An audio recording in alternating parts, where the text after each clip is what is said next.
अस्सलामु अलैकुम मेरे मोहतरम अजीज दोस्तों, आज हम हजरत सुलेमान और मलिका बिल्कीस का वाकिया सुनाने वाले हैं। इस वाकिया को पढ़कर आपका ईमान ताज़ा हो जाएगा और आपको कई ऐसी जानकारी हासिल होगी जो शायद आपको मालूम नहीं होगी, तो इस वाकिया को पूरा जरूर सुने। एक बार हजरत सुलेमान अलैहिस्सलाम का दरबार लगा हुआ था। सभी इंसान, जानवर, परिंदे और जिन्नात दरबार में हाजिर थे, लेकिन एक परिंदा जिसका नाम हुदहुद है वो दरबार में मौजूद नहीं था। हजरत सुलेमान अलैहिस्सलाम को जब पता चला कि हुदहुद दरबार में हाजिर नहीं है तो हजरत सुलेमान अलैहिस्सलाम बहुत नाराज हुए। हजरत सुलेमान अलैहिस्सलाम ने कहा कि अगर हुदहुद ने अपने गैर हाजिर होने की कोई ठोस वजह नहीं बताया तो मैं उसे सजा दूंगा। कुछ देर बाद हुदहुद दरबार में हाजिर हुआ। हजरत सुलेमान अलैहिस्सलाम ने हुदहुद से पूछा कि तुम कहाँ थे? तो हुदहुद ने हजरत सुलेमान अलैहिस्सलाम से कहा, ऐ अल्लाह के प्यारे नबी, मैंने आज एक सल्तनत देखी है जहां एक मलिका हुकूमत करती है और वहां के रहने वाले लोग सूरज और चांद को खुदा मानते हैं और उसकी इबादत करते हैं। दोस्तों, वैसे तो सभी परिंदे हजरत सुलेमान अलैहिस्सलाम के हुक्म को मानते थे, लेकिन हुदहुद हजरत सुलेमान अलैहिस्सलाम का सबसे ज्यादा खिदमत करने वाला और करीबी परिंदा था। फिर हुदहुद ने हजरत सुलेमान अलैहिस्सलाम को मलिका की हुकूमत के बारे में सब कुछ बताया। आज भी ये वाकिया तारीख में मशहूर है, जिसे हम सबा की रानी मलिका बिल्कीस के नाम से जानते हैं। हुदहुद ने बताया कि मलिका बिल्कीस एक बहुत बड़े तख्त पर बैठकर अपनी हुकूमत चलाती है और जो कुछ एक बादशाह के पास होने चाहिए वो सब कुछ उसके पास है, लेकिन वो और उसकी कौम चांद, सूरज और सितारों की इबादत करते हैं और उसे अपना खुदा मानते हैं। उसके बाद हजरत सुलेमान अलैहिस्सलाम ने मलिका बिल्कीस के नाम खत लिखा और हुदहुद उस खत को लेकर मलिका बिल्कीस के पास गया। कुरान शरीफ में भी इसका जिक्र है कि हजरत सुलेमान अलैहिस्सलाम ने फरमाया कि ये खत लेकर जाओ और मलिका बिल्कीस पास इस खत गिरा दो, तुम दूर होकर देखो कि वो क्या जवाब देती हैं। उसके बाद हुदहुद वो खत लेकर गया और मलिका बिल्कीस की गोद में खत को गिरा दिया। जब मलिका बिल्कीस ने खत को देखा तो उसने अपने सभी दरबारियों को जमा किया और पढ़ने के बाद कहा, ऐ लोगों, मुझे ये खत खुद को अल्लाह के नबी कहने वाले हजरत सुलेमान अलैहिस्सलाम की तरफ से आया है और उन्होंने इस खत में हमें अपने दीन को कबूल करने की दावत दी है। खत को सुनाकर मलिका बिल्कीस ने अपने दरबारियों और सरदारों से मशवरा लिया तो वजीरों ने कहा कि हम बहुत ताकतवर हैं, हमें हजरत सुलेमान अलैहिस्सलाम से जंग करनी चाहिए। उस वक्त मलिका बिल्कीस ने अपने वजीरों और दरबारियों को समझाया कि जंग करना सही नहीं है, क्योंकि जंग से सिर्फ नुकसान होने वाला है, इसमें किसी तरह से हमारा फायदा नहीं है।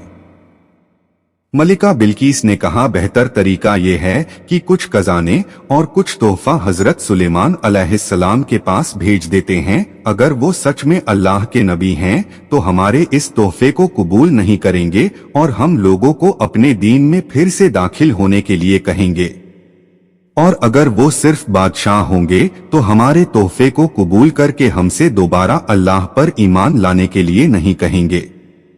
उसके बाद मलिका बिल्कीस ने हर तरह के खजाने और तोहफे हजरत सुलेमान अलैहिस्सलाम की बारगाह में भेजने का इंतजाम कर लिया। हुदहुद ये सब देखकर तुरंत हजरत सुलेमान अलैहिस्सलाम की बारगाह में हाजिर हुआ और उन्हें ये सब कुछ बताया।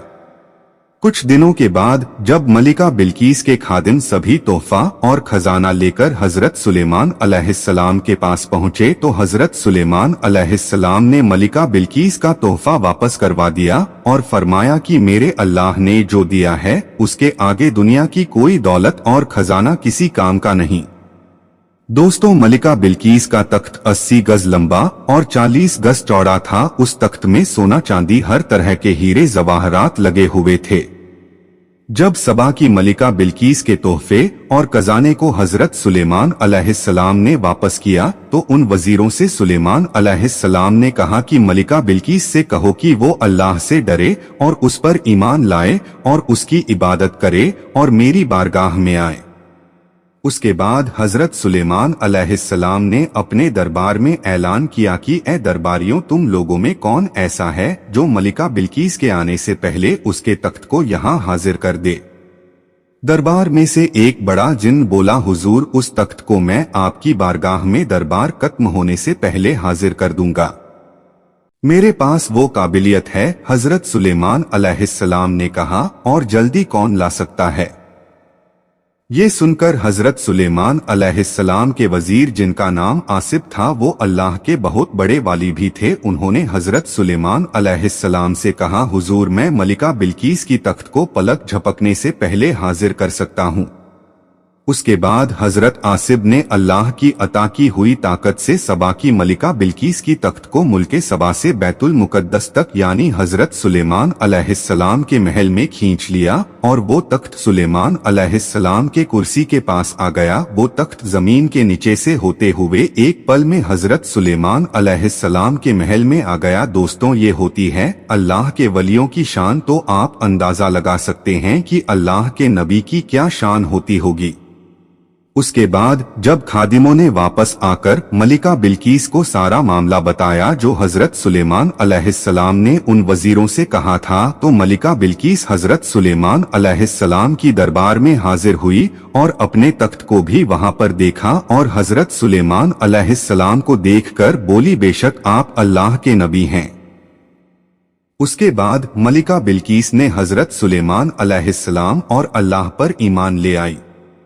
दोस्तों, अल्लाह ताला से दुआ है कि अगर हमारे सुनाने में किसी भी तरह की गलती हुई हो तो अल्लाह माफ करे, और अपने प्यारे नबी के सदके में हमें ज्यादा से ज्यादा नेक काम करने की हिदायत दे, और हम सबको बुरे कामों से बचाए और ज्यादा से ज्यादा नेक काम करने की तौफीक अता करे।